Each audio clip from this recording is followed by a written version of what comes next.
How important do you think Boom Bap Festival is and similar events? Boom Bap Festival is a unique event where there isn't anything similar.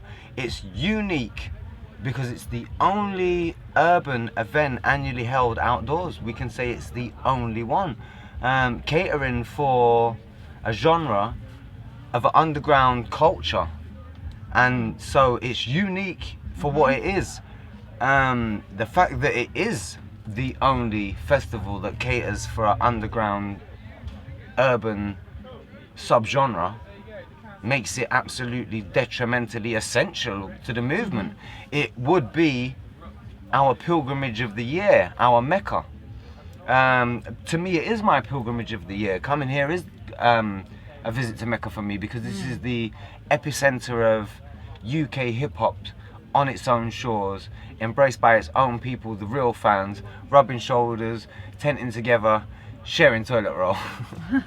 So it's absolutely detrimentally essential. And who are you most looking forward to seeing here? Hey, listen, I'm already in the bad books. The person that we was most looking to see was a young kid called Elf, who has a grime track called The Golden Boy.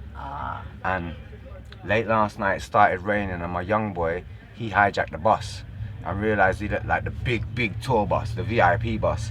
And he learned how to turn it on, indicators, window wipers, and he went, yeah, Dad, when are we going to go check Elf? He's on at about 1 o'clock. Yeah. We looked at our watches, it was 1:20 and it was raining.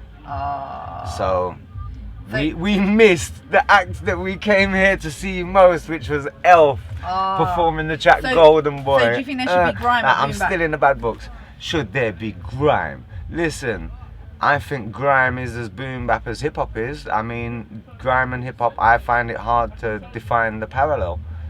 I really do. Is like, grime hip hop? Is soca calypso? You know, is a chicken and egg, and is an egg a chicken, and which came first? I'm saying I see them as two in one. They're both brothers.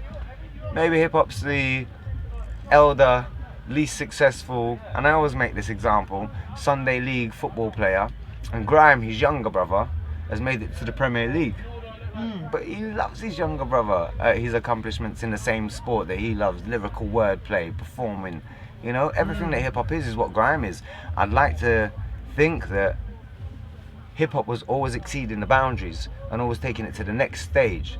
And grime is just a take on bringing hip hop to the next stage, the next boundaries. If we look at trap, and we look at somebody the other day wanted to debate who created hip hop. Was it Bambaataa? Was it Cool Herc? You know? And at that time in the 70s, and I'm thinking, and then I heard someone else make so I'd like to quote someone else. I'm so sorry, I can't remember the name of this person that I'd like to quote. And I think it was on an interview on HFM with Chester P, with some youngers. And a younger stepped in and he went, look, one man invented the car. And it was a great invention. But look at when the car was invented. And one man said, 1 minute, Africa can make a slight improvement on that. And ever since, people have been trying to make slight improvements on motor vehicle transportation.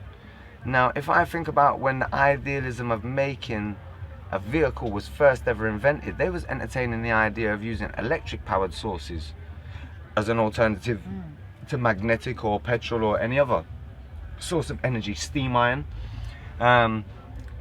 And now I would love for those inventors to actually see the BMW i8, to see what their vision is in a reality so many generations later. And I'd hate to think that they would turn around and go, nah, that ain't a real car. Like, and for me it's like someone in hip hop being from the days where it'd be like, say ho, cause I'm you know, like, you know, you know, and all of that, which I love, because that's the generation. I was birthed at the birth of hip hop. You know, hip hop was birthed in my generation, coming as a mod, as a rocker, as a punk, as a reggae. You know, I love it all. I love every genre that came before hip hop. I love the Charleston's 1920s tap dancing. I love it all, you know. Like, I love music, I love culture, I love world culture, I love it all. So here comes along a culture that's birthed in my childhood when I'm most influential. And I'm like, yeah, this is for me to take with both hands. And like I say, I see everybody having their take on it. I see the input, I see the development, I see the change in hip hop, you know, and I see grime being part of that change. I see trap being part of that change. I see dubstep. I see, you know, like, and I see subgenres of melting cultures that make it all one big vibe. And I think that hip hop was a melting seed that did that. So yeah.